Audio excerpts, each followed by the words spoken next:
long, long time. Yeah, while he's talking, Robert Robbins is talking to reporters. I don't know if you want to get into it right now. Yeah, go ahead. A minute. Yeah, because this stuff is interesting, especially given the fact that the news this morning was supposed to be this beacon of hope, and I think that he shot it all right down. He didn't get the memo, like Jim said. If today was supposed to be some, hey, let's put something out there and it'll be all positive and we could all use that, and let's get a nice fresh get some nice fresh air in this whole thing, and just change the narrative a little bit. But yeah, Robert Robbins is he's on an island by himself because he's just shooting holes through all the positivity.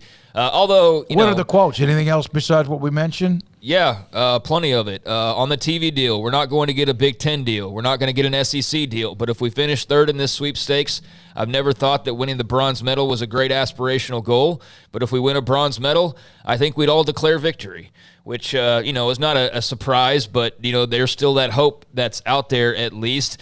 I'm not anxious when asked about the Pac-12 TV deal. I know it's important. I have full confidence we're going to be where we need to be. He's cautiously optimistic. We'll be there when we get there. I really think it's going to be soon.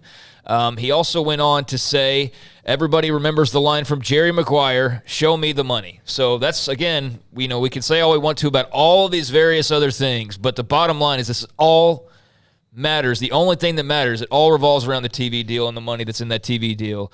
So he's saying, show me the money. He also said that he hasn't spoken to Brett Yormark recently, but when asked about him, said that he's aggressive. He has big plans for the Big 12 and that he wishes him well, but all 10 of us are focused on the TV deal. So then I guess probably the biggest piece of news from this is whether or not Arizona and Arizona State have to be tied at the hip in realignment. He said, we don't have to do the same thing, but President Crow and I are very, very tight. I think it'd be unlikely that we'd split up. Right now with 10 schools, we control a very nice 20% of solidarity, but did add that he has the autonomy to move without Arizona State. So I think that's notable and not something that maybe was completely and widely and, super well known was the attachment there with the two Arizona schools. But yeah, if they needed to, they could move without him or without the other, according to Arizona's president and Robert Robbins. So there's a few different things he just rattled off. Also said a Big 12 ACC Pac-12 merger was never seriously discussed, but that would have been cool. But it was complicated. He says a Pac-12 ACC scheduling alliance remains in discussion. So scheduling alliance, not an alliance, and we know how that worked the first time, the alliance. So, yeah. I'm all for the scheduling alliances. And, look, they work great in basketball. Like, when you have these, like, I don't know why they wouldn't be even better in football, where you could every year, have 10 teams from the Pac play 10 teams from the ACC in home and homes and then rotate through. I think they'd be great. I mean, especially when you're talking about where the non-conference game's going to come from. If everybody's in this league, well, there you go. There's where your non-conference. Everybody plays one from the other. You rotate, and that's as simple as it gets. He also said, my prediction is we are all going to stay together. There's 10 of us right now. I'm hopeful the deal is going to be good enough to keep us together. I think that's the best thing for our students and alumni. That's what we're hoping for. Now, that's he said that previously. I feel like that's not really breaking news. Right. That's what they wanted, but I don't know.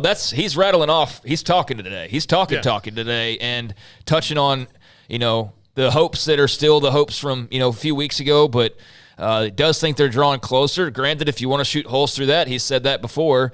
But as far as just reiterating that they want to stick together, also the part about Arizona and Arizona State being linked up, I do think that, a lot of that is notable and just interesting to hear him say. Well, it's one thing that he obviously didn't get any kind of memo that this was coming out, which is kind of bizarre, and yet doesn't mean that the report is wrong. Other than the fact that there is still, okay, like you said, Jerry Maguire, show me the money. Yeah. It is at least, and I forgot who it was, Kialani. It is like when we have said things that have come out that are like, we have mentioned where there's smoke, there's fire. Craig, I think you mentioned this earlier. This is at least something that is of progress. And we have said that, Kialani, multiple times. If you didn't hear us, I'm sorry. but we did. Now the question is, you can pick apart a lot of different things. Some will, some won't. But when Ross Dellinger immediately responded to this, they've been known, but there is still, it comes down to, and even John Wilner on one of his tweets mentioned, it has been 11 months. Of course, they have seen the numbers in some form or fashion, and those numbers were assuredly part of the grant of rights discussion. That said, until they sign, anything can happen. Our odds holding steady at survival, -4 over extinction. Yeah. Okay. Here's another thing. The not going with Arizona State thing. I think this is now we can see. And everything goes by history, right? So, yes, in 1994, when the decision was made about the Big 12, the governor and the lieutenant governor of Texas threw their weight around and got involved. But when Texas A&M left to go to the SEC, that now decade-long, more than that, almost 20 years of precedent was thrown out the window. Mostly, like, in part because the governor of Texas at the time, Rick Perry, was an alum of Texas A&M and was damn sure not going to stand in their way of making more money. Also, in the time of 1994 to 2011 or 2013, whenever that was, to 2011 to now, the economics of college athletics has changed immensely. It's almost 180 degrees different than it was at that time. So no one's going to stand in the way. And so this idea of, like, whenever it thought like, oh, well, Cal's going to make UCLA stay. No, Cal's going to make UCLA pay them a fee. Arizona and Arizona State, you heard it from him. They're not tied at the hip. Nobody's going to be tied at the hip anymore. That's not how it works. The economics have changed. Rivalries and packs or whatever, they really mean nothing. The only thing, we've seen this with Liv and the PGA Tour, and we've seen this with college realignment, it is about the Benjamins. They mean nothing for the businesses. Yeah. They mean nothing business-wise. I mean, but then again, they do. I mean, why are you going to try and get all the premier matchups and form super leagues and all of that if it's not about the rivalries and all of that, I mean, I do think there is something to it. It's just that not every rivalry matters the same. Not all are equal. And yeah, in the case of college athletics right now, geography doesn't exist. And, the other sports, it doesn't really matter what their problems are going to be. It's about football money and basketball money. But so, yeah, it all comes back to the Benjamins. But I think that's from the people making the money. For the people like us, for the people who are listening, the people who go to the games, spend their hard-earned money. It's about the money. They're spending money to enjoy this product and enjoy players that are going to the school that they went to or the school they grew up rooting for and all that. It's still very personal in a lot of ways, but it is becoming so much about the business side of it that, yeah, you get lost and think that that's just all it's about. But, yeah, that's what it's all about for those people who stand to make some money. But for the rest of us, we wish there was a little bit more of a middle ground, and it kind of feels like you're starting to lose some of that, and it's starting to slide in one direction pretty extreme. And I think that's unfortunate and something we got to be careful of. But then again, I don't know how you combat that either because, we just saw the example yesterday. There were some guys saying, you know what, we're putting our foot down.